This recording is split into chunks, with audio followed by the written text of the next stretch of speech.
Alors, quelque chose qu'on n'a pas encore vu, c'est justement les titres qui sont dans un bloc à part. Alors, regardez, vous allez tester après. Je vais le mettre là, au même endroit que le texte. Ben, techniquement, il est en dessous, en fait. Hein.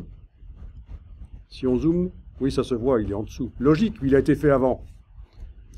Dans la palette des calques.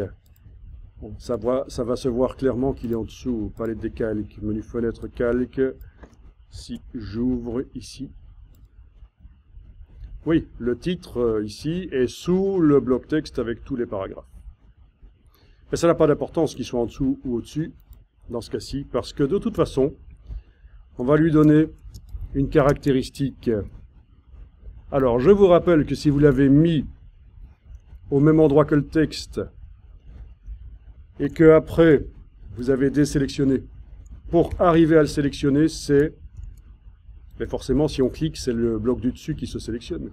Il faut faire CTRL-clic. Ou alors, bien sûr, vous pouvez aussi, et là je vais redésélectionner en cliquant à côté de la page, vous avez aussi la possibilité par la palette des calques d'aller sélectionner comme ça. Pas du tout, ça marche pas. On n'est pas dans Photoshop.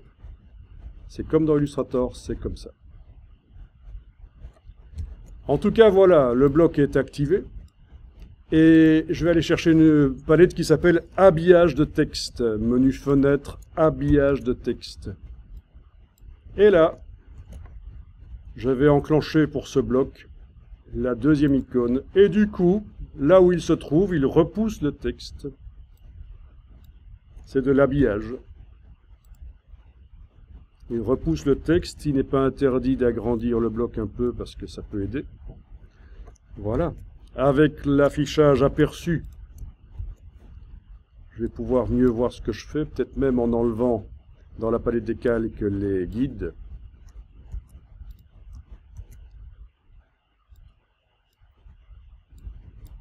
Voilà. Alors, faut pas hésiter à faire passer le texte... Oui, ce serait un peu gênant de le faire passer à droite, en alignant à droite parce qu'on va s'éloigner du style. Bon, laissons comme ça dans un premier temps, c'est bien. Voilà. Vous positionnez comme vous voulez.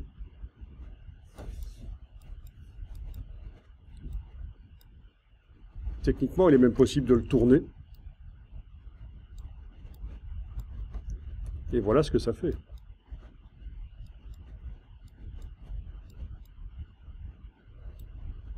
Ça fait des mises en page plus créatives. Ça peut être intéressant de verrouiller le bloc texte qui contient les paragraphes pendant qu'on fait ça. Comme ça, il ne s'active pas tout seul. Ok, je vous laisse tester ça.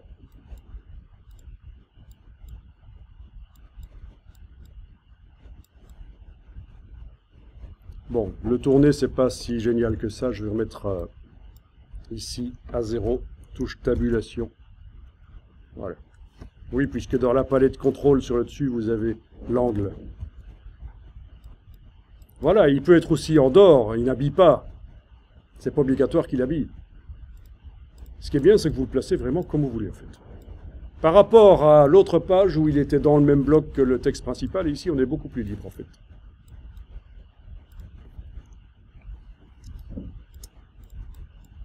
Ok, finalement, je vais le laisser quand même à côté. Il ne va pas habiller. Ça ne va pas servir dans ce cas-ci. Enregistrer le document. On va faire la même chose avec une image. Et puis, on fera la même chose avec une image sans décor. Est-ce que vous avez la possibilité d'aller chercher une image, par exemple celle-là sur Wikipédia, ou n'importe quoi, une image qui représente un sujet? Donc il ne faut surtout pas prendre une image qui représente un décor, parce que là on a besoin pour la suite d'une image avec un sujet. Vu en entier, ce serait pas mal.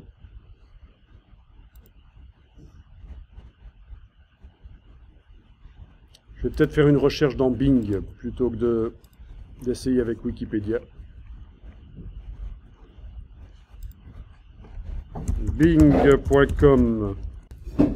Donc, dans Bing, je vais taper Coyote. Je vais dans la partie images. On active, si nécessaire, les filtres. On indique qu'on veut une licence qu'on a le droit d'utiliser. Voilà. Et je vais tenter de trouver un coyote vu en entier.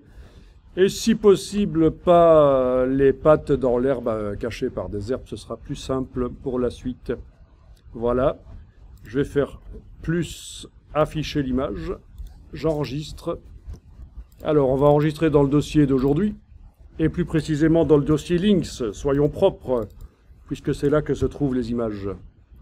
Donc c'est du JPEG, ça va. Donc il vous faut un sujet vu en entier. Dans un format JPEG ou PNG. Vous l'enregistrez dans le dossier Links. Et on va l'utiliser. Donc on sait que si on charge une image JPEG ici, si on charge une image JPEG, on ne pourra pas mettre des calques dans Photoshop pour la modifier de manière non destructive. Ok, on va quand même l'importer en JPEG. Vous avez vu comment on peut la remplacer par la version Photoshop si nécessaire.